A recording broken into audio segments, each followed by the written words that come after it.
sejam bem-vindos à nossa Escola Bíblica Online. É um prazer tê-los aqui novamente.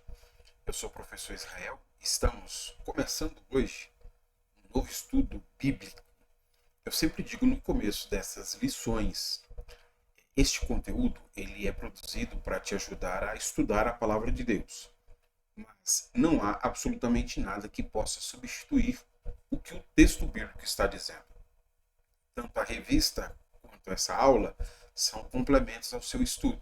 Por isso, é muito importante você reservar um tempo sempre para ler a sua Bíblia Sagrada, refletir e meditar no texto bíblico.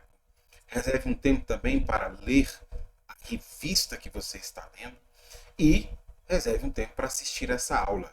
Como eu falei, essa aula é um complemento ao seu estudo. É um conteúdo produzido para te ajudar no seu estudo da palavra de Deus.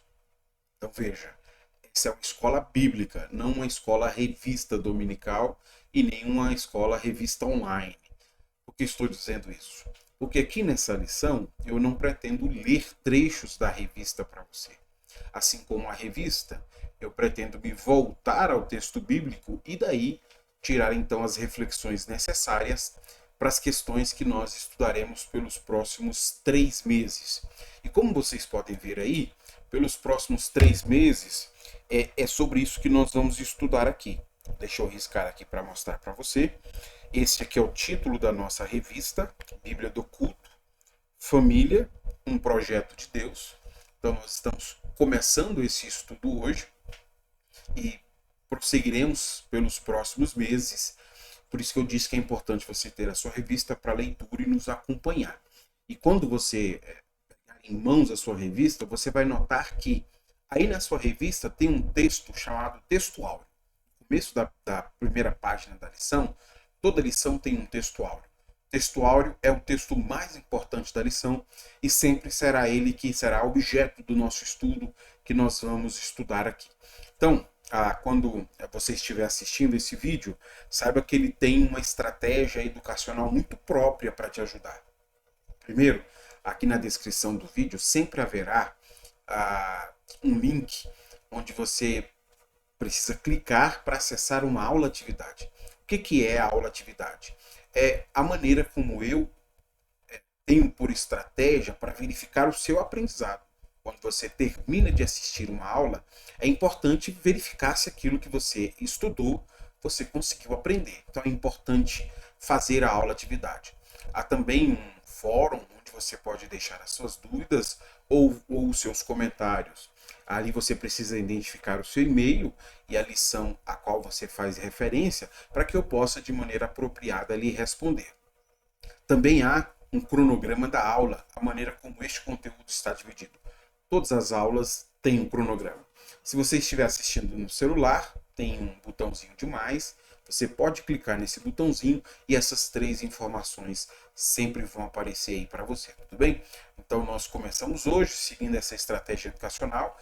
Você que está aqui comigo aqui sempre, é bom tê-lo novamente. Temos estudantes bem assíduos que assistem, que participam. Obrigado pela interação de vocês. E se você quiser também interagir, fique à vontade. Eu sempre me sinto muito prestigiado pelos comentários e por vocês estarem aqui assistindo a Escola Bíblica Online. Tá bom?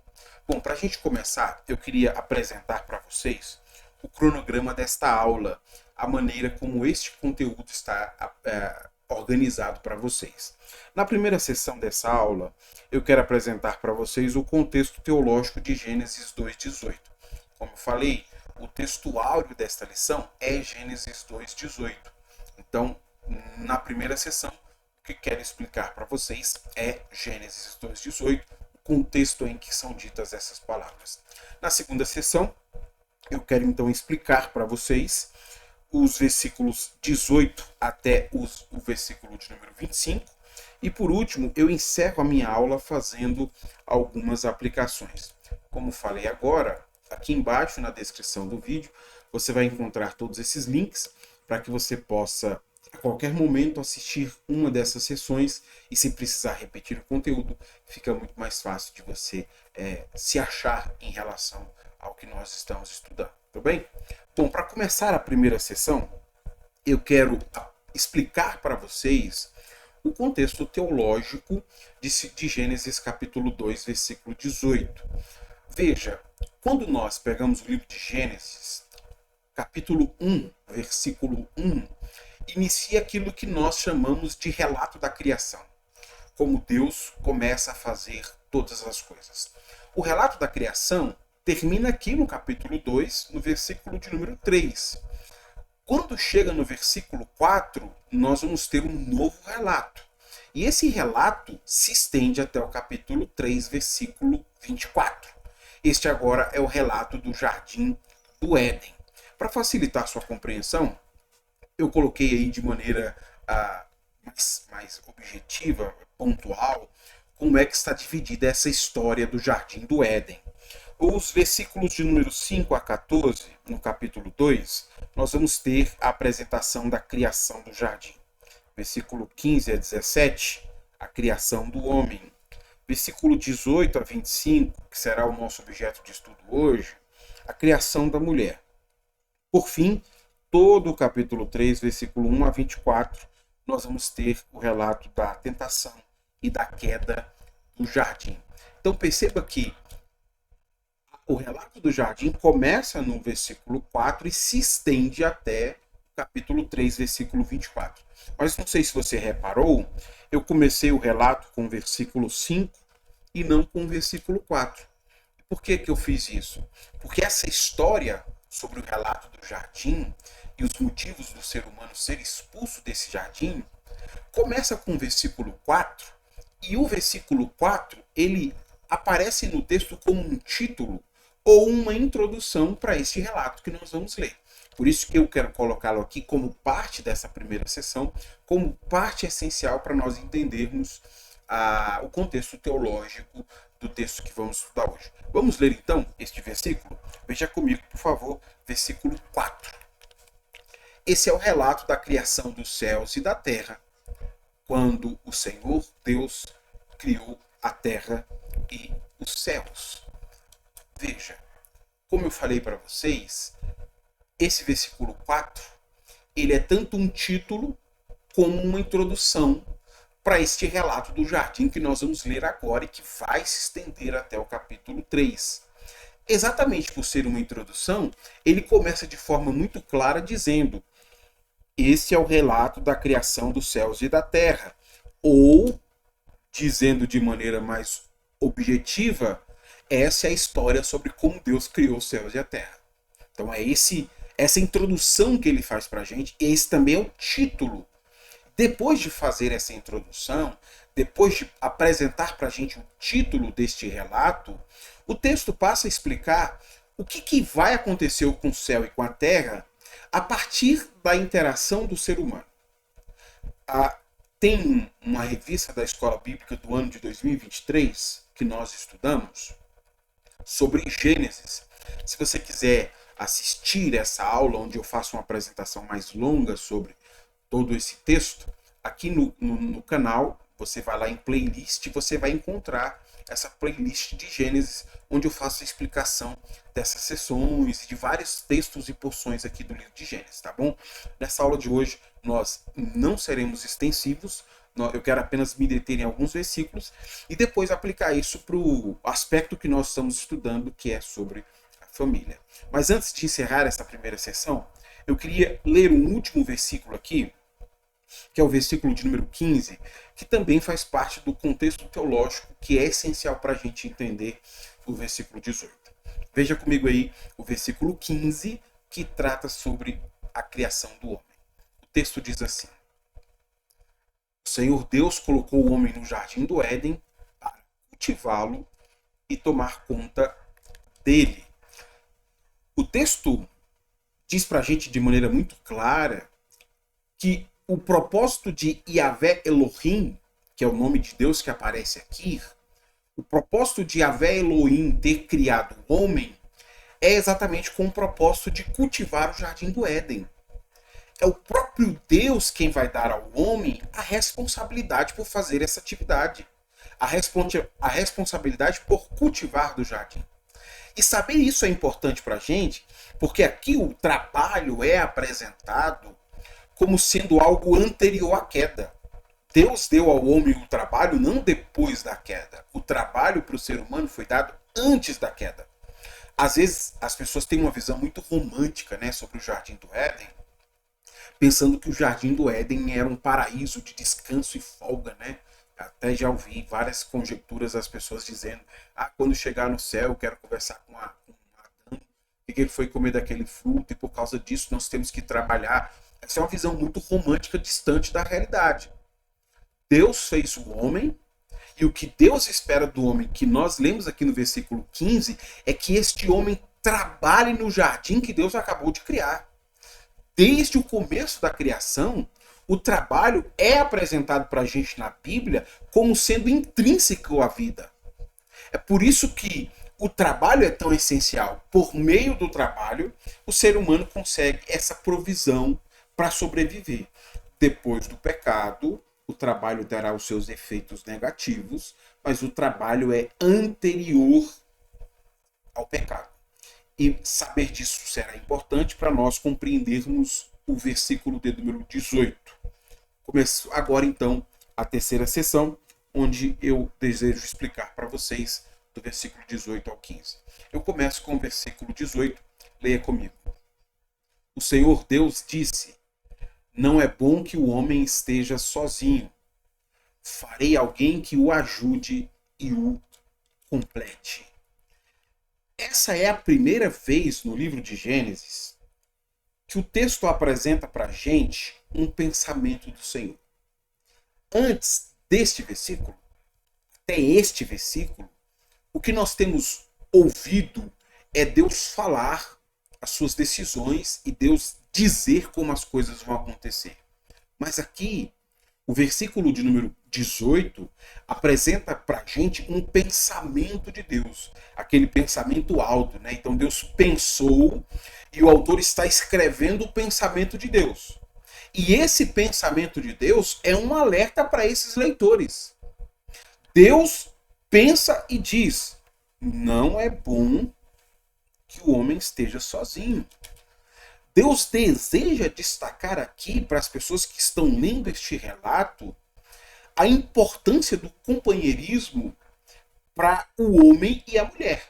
E por isso que começa descrevendo para a gente o pensamento de Deus. Por isso que Deus diz: não é bom. Essa expressão ela é uma expressão chave, porque ela se repete muito na criação. Ao final de cada dia das coisas que Deus vai criando, o texto diz que é bom. E no hebraico isso é tov, teov, tov. Tudo que Deus faz é bom. E pela primeira vez Deus pensa que existe algo que não é bom. O que não é bom? Não é bom que o homem esteja só. E para isso o que Deus decide fazer? Farei alguém que o ajude e complete. Quando a Bíblia diz que Deus fará uma ajudadora para o homem, o propósito aqui não é dizer que o homem é fraco e que Deus vai fazer alguém forte, né, para suprir a fraqueza do homem. Não. O propósito do texto aqui é mostrar como o ser humano é insuficiente. Lembra do versículo 15 que eu falei do homem que foi feito para trabalhar? Então, aqui o versículo 18 está dizendo para a gente que a força do homem não será suficiente para dar conta de tudo aquilo que ele precisa fazer. Por isso que Deus vai dar ao homem uma ajudadora. E perceba que é o próprio Deus quem reconhece que o homem não tinha uma ajudadora. De tudo que Deus havia criado, nenhuma outra criatura do jardim possuía características necessárias para fornecer ao homem a ajuda adequada. Não havia animais domésticos, não havia animais selvagens, não havia nenhum animal, nenhuma espécie de animal que conseguiria ser ajudadora do homem como esta nova que Deus vai criar. Deus não encontrou qualidades nos animais, mas essas qualidades, elas estarão presentes na mulher que Deus vai fazer. E veja como isso é importante para a gente e é destacado aqui no versículo de número 19 e 20. O Senhor Deus formou da terra todos os animais selvagens e todas as aves dos céus, trouxe-os ao homem para ver como chamaria. E o homem escolheu um nome para cada um deles.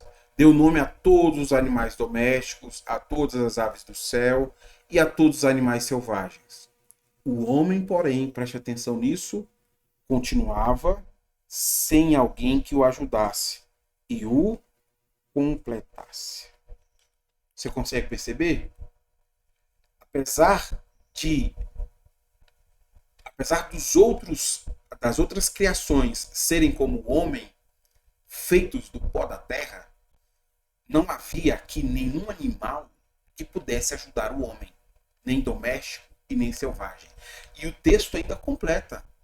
Não havia nenhum animal doméstico que pudesse ajudar o homem de maneira apropriada. E o homem deu nome a todos esses animais porque Deus deu ao homem essa autoridade, mas nenhum desses animais é a companhia adequada. A gente sempre configura, né? O homem olhou aquele animal e disse: você é cachorro e tem cara de cachorro. Mas o cachorro não consegue completar o homem. Ele olhou e disse: você é gato, tem cara de gato, mas ele também não consegue. Deus decide criar, então, uma ajudadora que seja igual ao homem. Isso que é um ponto importante dentro do texto bíblico. Já que esta ajudadora é igual ao homem, ela possui a mesma capacidade que o homem tem. Veja como isso é dito de maneira muito clara no versículo 21 e 22. Então o Senhor Deus o fez cair num sono profundo. Enquanto o homem dormia, tirou dele uma costela e fechou o espaço que ela ocupava. Dessa costela, o Senhor Deus fez uma mulher e a trouxe ao homem. Aqui o que nós temos então é a criação da mulher. E a mulher é feita a partir da costela do homem. E essa mulher que é feita como igual ao homem vai suprir a necessidade que o homem tinha. O homem não está mais só. Aquilo que Deus disse não ser bom, agora se tornou bom. Eu penso que tem um comentário do Matthew Henry que nos ajuda a compreender o sentido pretendido nesse texto.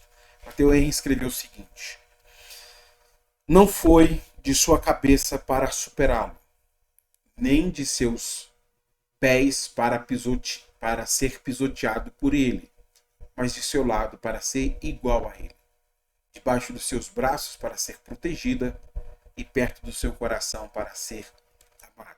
Isso é poético e lindo e descreve muito bem a criação perfeita de Deus, que agora supre esta necessidade que o homem não tinha, alguém como ele, alguém que o complete e o ajude.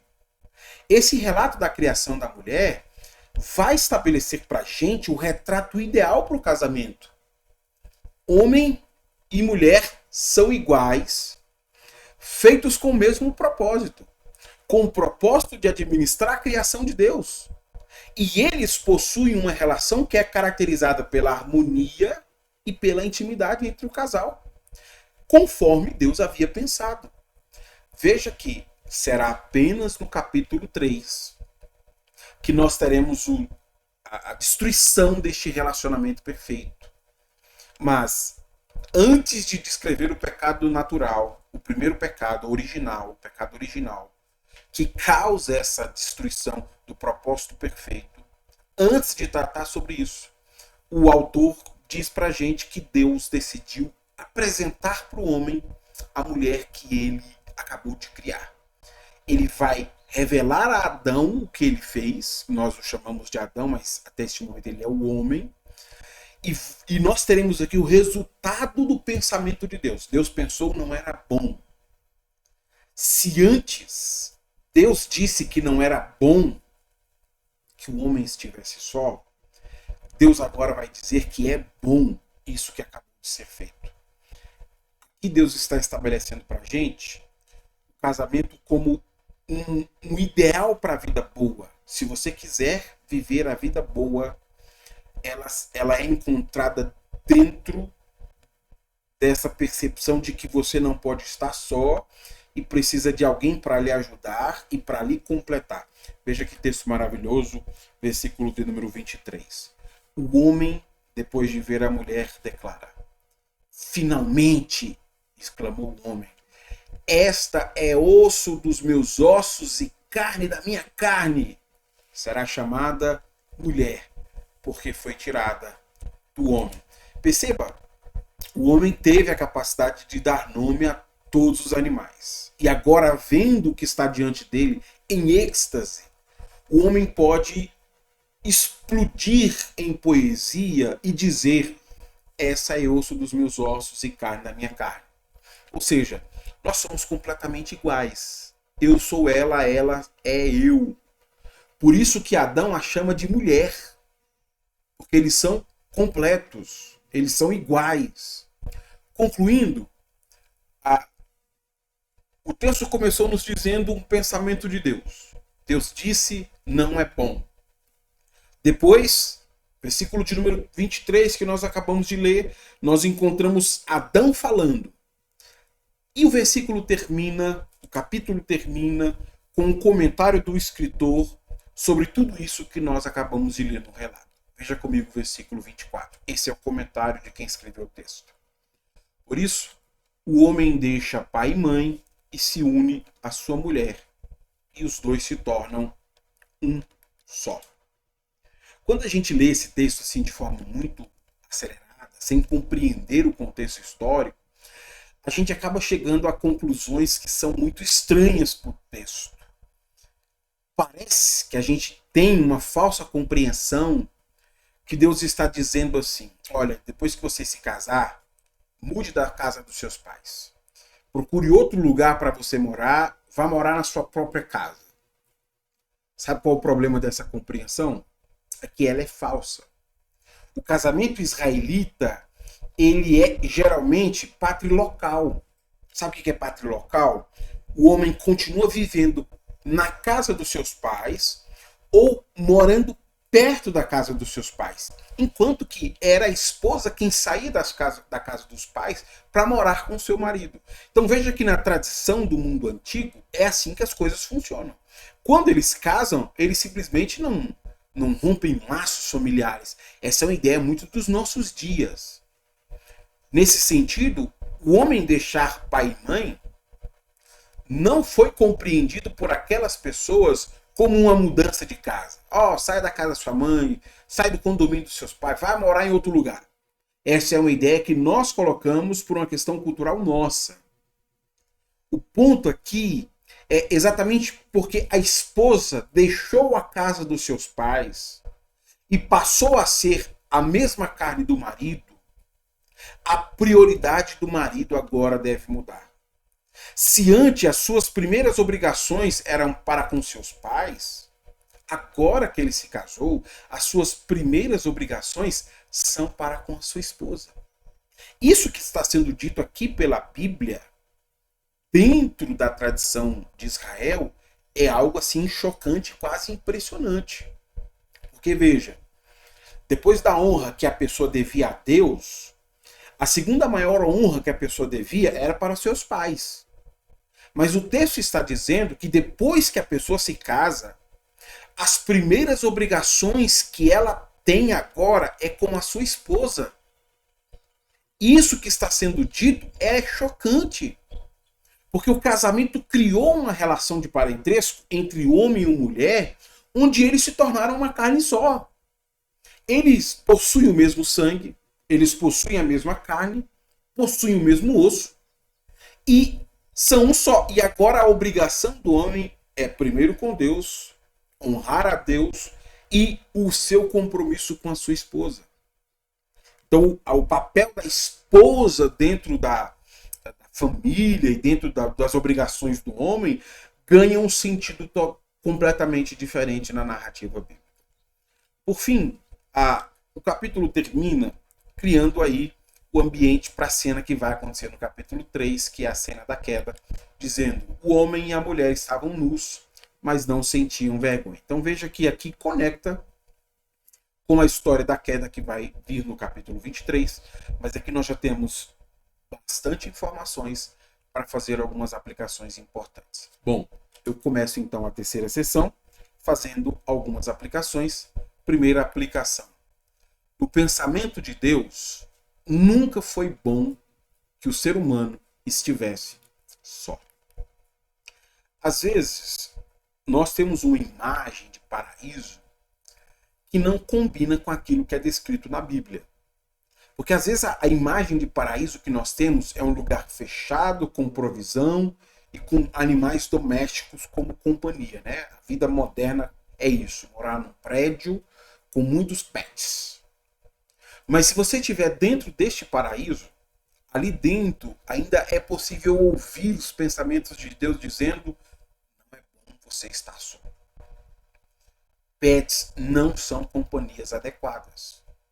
Comida não é companhia adequada. Inclusive, isso é até um pecado, o pecado da gula, né?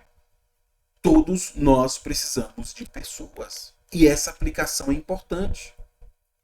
Quando Deus pensou aquilo que era bom, a consideração de Deus é que o homem, se quiser viver a vida boa, ele precisa ter alguém como ele. E a gente precisa considerar isso como um mundo ideal feito por Deus. Segunda aplicação. O problema das relações humanas surgiram no pecado original, mas Cristo apresentou soluções a isso. Porque às vezes, ouvindo falar aqui, né, de que você nunca vai encontrar no pet, nessa vida ideal que você está procurando, alguém pode protestar dizendo: mas eu já fui machucado por pessoas já me fizeram sofrer. Veja, o problema não são as pessoas, é o pecado que afetou a relação entre as pessoas. Antes do pecado, nós temos este mundo ideal. Depois do pecado, as nossas relações humanas se tornaram prejudicadas. Mas graças a Deus, por Cristo Jesus, que trouxe uma solução a isso. Qual é a solução apresentada por Cristo? João 13, 34 e 35. Por isso, agora lhes dou um novo mandamento. Amem uns aos outros, assim como eu os amei. Vocês devem amar uns aos outros. Seu amor uns pelos outros provará ao mundo que são meus discípulos. Sim, provará ao mundo. Isso é maravilhoso. Porque a partir da obra de Cristo, nós temos um resgate do mundo ideal que foi perdido com o pecado. Amar a Deus sobre todas as coisas e ao próximo como Cristo nos amou, com um amor sacrificial. Então veja que o cristão precisa testemunhar e provar ao mundo o amor perfeito. O amor perfeito de Cristo. É inadmissível um cristão não provar ao mundo o amor de Cristo. O cristão precisa dar bom testemunho disso. E como ele faz isso? Amando. Se necessário, dando sua vida pelas pessoas. É isso que Cristo fez. E aqui está resolvidos os problemas. Porque agora o eixo gravitacional não é mais amar o outro como eu me amo. O eixo gravitacional é ame os outros como Cristo amou vocês. Porque quando vocês fizerem isso, vocês vão provar ao mundo que são discípulos de Jesus porque fazem como Jesus. O eixo de referência está no amor ao outro e não a nós mesmos. Nós vamos sarando relações pessoais, sarando relações humanas, amando. Cristo resolveu o problema do pecado. Por isso que nós temos um modelo que é totalmente novo e diferente em relação ao que o pecado estabelecia. Relações conflituosas e todo tipo de beligerância. Agora, com Cristo não é mais assim. Ou, pelo menos, não deve ser mais assim. A ação do Espírito Santo sobre nossas vidas nos traz essa consciência do que é o amor que Deus teve por nós e que agora nós devemos ter por outras pessoas. Terceira aplicação. A motivação correta para encontrar um companheiro é a ajuda mútua. A motivação correta para encontrar uma companheira é a ajuda mútua. Me parece que esse é um dos fracassos pelos quais muitos relacionamentos passam. Pessoas que procuram se casar pensando naquilo que os outros podem fazer por eles. Aquilo que nós chamamos de meritocracia, né? Se você me ajuda, se você contribui comigo, se você me faz feliz, eu continuo nessa relação. Mas se você não faz nada por mim, eu saio fora dessa relação. Enquanto você for útil, eu sigo casado. O dia que você não for mais útil, eu procuro outra pessoa. E este é um problema que tem solução bíblica de forma muito clara. A motivação bíblica para o casamento, ela é a mais adequada possível. Homem e mulher precisam encontrar no casamento a noção de que eu vou encontrar uma pessoa para ajudar e para ser ajudada. Olha que percepção interessante o escritor de Eclesiastes tem sobre isso. Capítulo 4, versículos 7, 8 e 9. Observei outra coisa que não faz sentido. O que é que não faz sentido? O homem que vive sozinho, sem filho, sem irmão, ainda assim se esforça para obter riqueza. Nada faz sentido. É tudo o quê? Angustiante. É melhor serem dois que um, pois um ajuda o outro a alcançar o sucesso. A visão bíblica, ela é muito mais perfeita. A visão bíblica é que homem e mulher encontram no casamento uma pessoa para ajudar e uma pessoa para me ajudar. Eu entro com o propósito de ajudar alguém. Eu vou completar alguém. Eu vou ser ajudadora de alguém. E a outra pessoa entra no casamento com o mesmo propósito. Eu vou ajudar aquela pessoa. Eu vou completar aquela pessoa. Não tem a ver comigo e a minha felicidade. Tem a ver com a contribuição que se faz pelo outro. Essa é a motivação. Ah, não, mas eu estou procurando, não é isso. Então, o casamento para você não fará sentido. E talvez é por isso que pessoas com tanta frequência pensam em abandonar essa relação.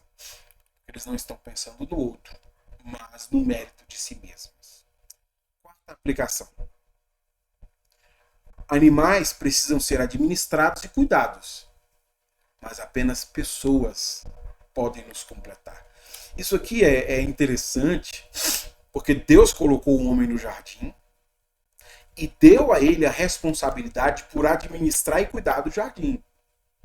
E lá dentro havia esses animais que precisam ser administrados e cuidados.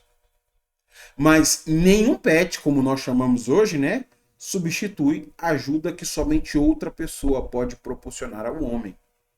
Animais não são pessoas. Nós às vezes gostamos de dar roupa de pessoa, nome de pessoa, cama de pessoa, viagem de pessoa, mas ele nunca vai deixar de ser um animal.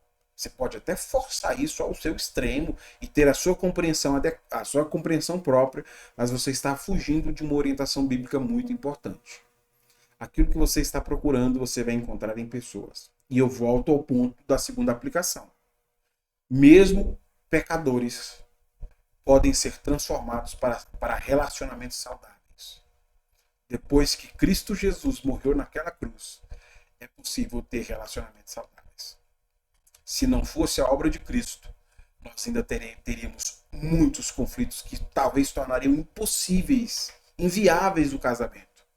Mas Cristo Jesus trouxe uma solução definitiva para os nossos problemas pessoais. Então, o que você está procurando, você vai encontrar na salvação de Cristo Jesus. Mas o seu animal não vai te dar isso. Se você tem um animal, cuide e administre este animal. Mas a completude e a ajuda que você está procurando, apenas pessoas podem lhe oferecer. Quinta aplicação.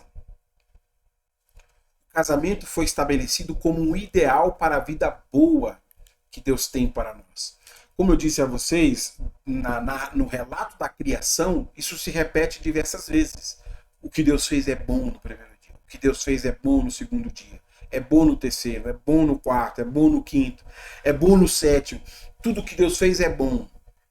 Mas chegou um momento que Deus está vendo o homem dentro do jardim e Deus diz, não é bom, você está só. Nós precisamos considerar isso.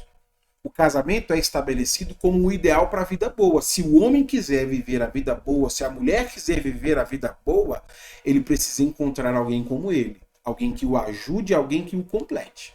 Essa é a noção bíblica para as nossas relações mais íntimas e pessoais. Ter alguém como nós, que nos complete. Porque às vezes a gente ouve tantas piadas sobre casamento, né? Que a gente passa a acreditar nisso. Eu me casei com 19 anos de idade e agora em 2014 nós completamos 18 anos de casados. Nós nos casamos no dia 18 de novembro de 2006. 18 anos de casados. Mas quando eu fui me casar com 19 anos, alguém me disse assim: nossa, você é tão novo, você podia desfrutar mais a vida. Casamento é um negócio tão difícil, tão complicado, e a pessoa me colocou tanto medo para que eu desistisse. E para o meu desespero, quem fez isso foi um cristão. A noção bíblica de casamento é essa noção de responsabilidade. Você está procurando a vida boa? Essa vida boa você vai encontrar em alguém que lhe complete, que lhe ajude. E você vai, se necessário, dar a vida pela sua esposa, para torná-la santa. E a sua esposa vai se submeter a você como marido, como ao Senhor. Então veja que se nós seguirmos as orientações bíblicas, nós teremos a vida boa que estamos procurando. O problema é quando nós queremos colocar motivações e interesses que são estranhos ao que o texto diz. Eu repito, a vida boa que você está procurando será encontrada nessa relação com outras pessoas. Sexta e última aplicação, e essa aqui é para os sogros e sogras. Pais precisam ocupar o lugar apropriado após o casamento. Veja, um dos problemas que casais enfrentam é que depois que eles se casam, muitos pais pressionam esses filhos para continuar recebendo desses filhos a mesma dedicação que eles recebiam quando os filhos eram solteiros. Alguns pais ainda dizem: olha, a sua primeira obrigação é com Deus, mas a segunda é com seus pais. A sua terceira é com o que você quiser. Nem menciona a esposa, nem menciona o marido. Honre a Deus, honre os seus pais e a sua família e o resto você faz depois. E criam conflitos super desnecessários. Quando nós lemos deixará o homem, o seu pai e a sua mãe, o sentido do texto bíblico é que depois que o homem decide se casar com a mulher, o compromisso deste homem é para essa mulher. Todo pai, toda mãe precisa se colocar no seu local apropriado depois do casamento. Quando o pai e a mãe não fazem isso, eles criam conflitos desnecessários na relação. Seu filho não é mais solteiro. Ele não é mais o adolescente que chegava e saía de casa. Ele precisa ser visto como um homem que decidiu se casar com uma mulher. Esses conflitos, às vezes, são porque nós não entendemos o ideal bíblico. O ideal bíblico é muito claro. Homem e mulher se tornam uma só carne. A carne minha se tornou a minha esposa Alcimar. A carne da Alcimar se tornou eu, Israel. E nós precisamos viver assim. A nossa família pode criar expectativas que acabam atrapalhando. Ah, meu filho, eu lhe gerei, eu lhe cuidei, tudo bem, mas o dia que eu decidi me casar, eu assumi um compromisso com essa mulher de ser uma só carne com ela. E a Bíblia não está falando do filho desonrar os pais. Está falando da noção clara que é preciso criar na cabeça de cada uma dessas pessoas. Filhos e pais precisam repensar essa relação de maneira apropriada. Nós agora precisamos desenvolver isso de maneira mais clara e mais lúcida. Você é um só com seu marido, você é um só com a sua esposa. Viva com eles como uma só carne. A honra que é devida ao pai e à mãe, a gente continua tendo, mas o compromisso primeiro precisa ser com a família. Eu espero que todo este conteúdo tenha lhe ajudado. Começamos então mais um estudo da nossa Escola Bíblica Dominical. Se Deus nos permitir, nós nos encontramos aqui na semana que vem para então seguirmos com o nosso estudo. Até a próxima aula, então.